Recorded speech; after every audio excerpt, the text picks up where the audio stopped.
Yes, sir, we did it. We got him secured. This free agency class is crazy. Hey, we actually signed a notable player before 11 p.m. So shouts out to Rivera and company for that. Some people actually get to find out about this before they go to sleep, which is pretty nice. I stay up late anyway, but hey, man, we got Curtis Samuel secured and for definitely less money than what I expected. I'm really happy. Like I've been saying in several videos, the wide receiver market dried up, man. It's too many good options out there. The draft is too deep. They just didn't have much leverage. They couldn't ask for as much money as they were expecting. I mean, I'm pretty sure Curtis Samuel was asking for somewhere around like 14, 15 million a year. Now he's making a little over 11 per year. He's signed a 3-year deal worth 34.5 million, and I love it. Perfect wide receiver 2 for Terry McLaurin. Already knows Scott Turner's offense back when Scott Turner was the offensive coordinator for like 4 games with the Panthers back in 2019 before he became the offensive coordinator for us. Already has rapport with Ron Rivera, already knows the culture, knows how he wants things ran. I mean, even like the little things like knowing exactly how Rivera runs his practices and things like that help make his transition from his old team to this one way smoother. And again, I mean, with Terry McLaurin as the number 1 commanding double teams and taking all of the attention from the defensive coordinators having headaches, staying up till 5 a.m. every night trying to figure out how can we stop Terry McLaurin. Now Curtis Samuel on the other side is going to be eating.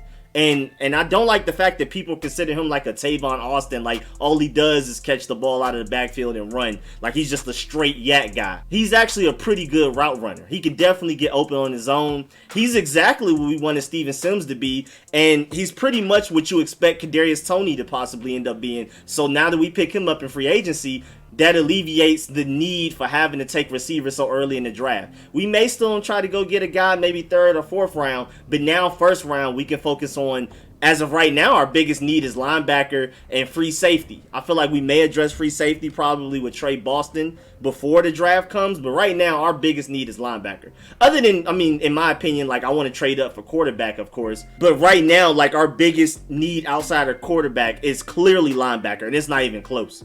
It was already linebacker before we lost Kevin Pierre-Louis. We lost Kevin Pierre-Louis and haven't replaced him. We lost Darby. We upgraded and got William Jackson III, Robert Davis. I mean, nobody really cared about him, but technically that's the main receiver we lost. We kept Cam Sims, so we turned Robert Davis into Curtis Samuel through free agency. That's why free agency is so important, because you keep all your draft picks and get very notable, talented players that fit exactly what you want in your offense. And again, it's not about the most talented guys, because I love Kenny Golladay, but he's injury prone. Love Allen Robinson, probably asking for way too much money and you have to trade for him. Curtis Samuel is the perfect answer. We don't have to waste a 1st or a 2nd round draft pick on them. You literally just pick them up without having to give away any picks. All you got to do is pay them. And again, we're paying them less than what I expected. And this deal may be backloaded like William Jackson's deal, where he's making $14 million a year, but he's only a $6.6 million cap hit this season. Right now, Curtis Samuel's making a little over 11 per year. He may only be like a $5 million cap hit this season, but who knows? They may just keep the contract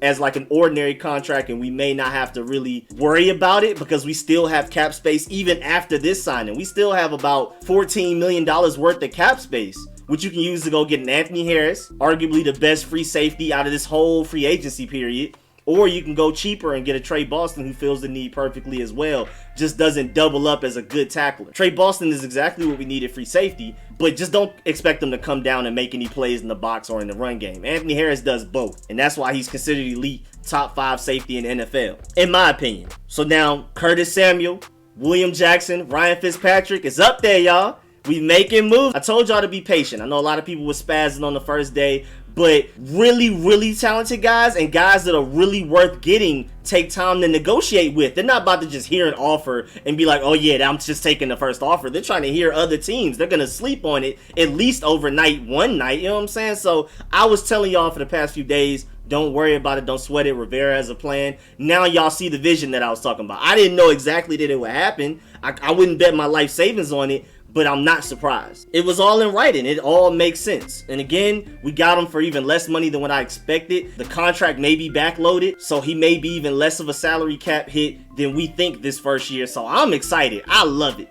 And like I said, the previous video, we may even be able to get out of Landon Collins' contract 2022. So once these backloaded contracts start to hit, we'll free up the cap space from releasing Landon Collins or moving him, or if he's willing to restructure, and then we'll be straight anyway. So I'm saying all of that to basically say that having backloaded contracts aren't all bad. First of all, the new TV deal is probably going to skyrocket the cap space. And again, somebody like Landon Collins can always get moved or released to create some sort of cap space for these backloaded contracts we're signing. And again, Curtis Samuels may not even be backloaded because we may not even need it to be backloaded. He's only eating up 11 of the $21 million worth of cap space we have remaining. At least 21 million. So, hey man, I'm really excited. Please get in the comment section. Let me know how y'all feel about this signing. Please like this video if you liked it. If you learned anything, please subscribe if you haven't. Hit the bell next to the subscription button so you get a notification every time I release an informative video like this one. Instant reactions and updates and analysis of free agent signings, everything. I'm coming out with film sessions. I'm gonna come out with a William Jackson film session, a Curtis Samuel film session.